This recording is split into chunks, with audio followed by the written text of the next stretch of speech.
Hello मेरे प्यारे दोस्तों, तो welcome back to my vlog. तो आज है हमारे मामू की शादी। जैसा कि आप लोगों को पता है, पिछले लॉन्ग वीडियो में मैं गई थी शादी में, उसके दूसरे ही दिन आ गई थी मैं मामू की शादी में। तो हम लोग घर आने के बाद, जब आप लोगों ने देखा था कि इसी शॉर्ट्स में कि मैं नानी घर आ गई थी, और नानी घर आने के बाद हम लोग मस्त चैन से सो गए थे, क्योंकि हम लोग शादी से आए थे तो थके हुए थे।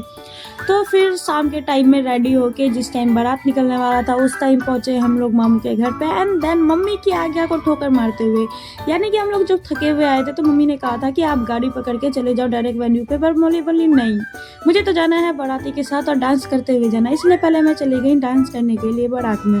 पहले तो कोई नहीं नाच रहा था, लेकिन बाद में जब लेडीज लोग नाचने लगे तो जेंट्स लोगों ने उन्हें साइड कर दिया और खुद नाचने लगे। पर हम लोग नहीं सुधरने वाले थे, इसलिए हम तीन बंदर, यानी कि मैं, मेरी प्यारी अंशु मौसी और मेरी बहना जी, ये तीनों पीछे जहाँ पे थी दूल्हा गाड़ी, वहाँ पे जाके नाचने लगे सबसे पीछे में। और नाचते हुए हम लोग मस्त फन का मजा ले रहे थे, क्योंकि यहाँ पे हमें कोई देखने वाला नहीं था और ना ही हमें कोई जज करने वाला था। तो इसी के साथ हम लोग चलते चलते चलते चलते चलते चलते बहुत जल्द ही वेन्यू पे पहुंच गए। लेकिन आप लोगों ने हमारे दूल्हे की गाड़ी को ढंग से देखा नहीं होगा, इसलिए आप लोग एक झलक देख लीजिए, ऐसा सजा था हमारा दूल्हा का गाड़ी। तो फाइनली हम लोग वेन्यू पे पहुंच गए हैं, और वेन्यू पे पहुंचने के बाद यहाँ पे हम लोगों ने जो देखा वो था भीड़ का नज़ारा। जी हाँ, सही समझा। अंदर में ऐसा लग रहा था कि पूरा मोहल्ला नहीं, पूरा शहर बस गया है, यानी कि इतनी भीड़ थी OMG। लेकिन चूंकि हम लोग डांस करके आए थे और गर्मी भी बहुत पड़ रही थी, तो हम लोगों को लग गई थी भूख और प्यास। तो हम लोगों ने अपने भूख प्यास को मिटाते हुए पहुंच गए सीधा जहाँ पे होने वाला था वरमाला। नाचते नाचते पूरा मेकअप दह चुका था, इसलिए इग्नोर करके हम लोग पंखे के पास बैठ के सिर्फ मजे ले रहे थे। तो दूल्हा जी इंतजार कर रहा था दुल्हन का, लेकिन दुल्हन मेकअप में कर रही थी बहुत लेट। तो लगभग 2 घंटे बाद दुल्हन जी का मेकअप फाइनली हुआ और दुल्हन जी आई बाहर, और हम लोग इंतजार करने लगे कि अब होगा वरमाला। लेकिन कैमरामैन का अगर इस वरमाला में अपना कार्य ना करे तो उनका कुछ भी नहीं, बहुत कुछ घट जाता है, इसलिए उनको फोटो लेने में भी उतना ही टाइम लगा।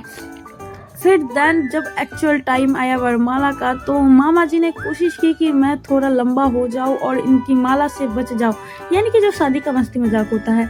लेकिन फिर भी मामी की हाइट थोड़ी ज़्यादा नहीं थी, लेकिन हाथ बहुत लंबे थे, इसलिए मामा को इजीली उन्होंने माला पहना दिया।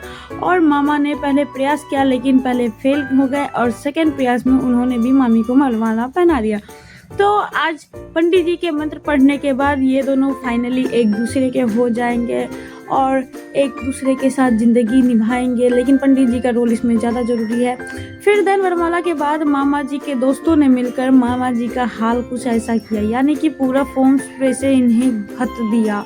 लेकिन इन्हें ऐसा हाल में देखने के बाद भी सभी लोगों की हंसी छूट रही थी। लेकिन इसके बावजूद भी हमारे दूल्हे जी की प्यारी सी स्माइल देख के, चूंकि ये कार्य इनके दोस्तों द्वारा किया गया था, इसलिए इनके चेहरे पे एक स्माइल थी, और ये स्माइल देख के लोग और काम डाउन हो गए। देन दूल्हे के भैया जी आए और उन्हें पूरी तरह से साफ किया, और वरमाला देखने के बाद हम लोग चले गए घर, क्योंकि थके हुए तो थे ही, और अब सुबह भी हो चुकी थी तो अब नींद भी आ रही थी, इसलिए। तो आज की वीडियो में इतना ही। राधे राधे। अब मिलते हैं नेक्स्ट वीडियो में, तब तक आप लोग अपना ख्याल रखिएगा।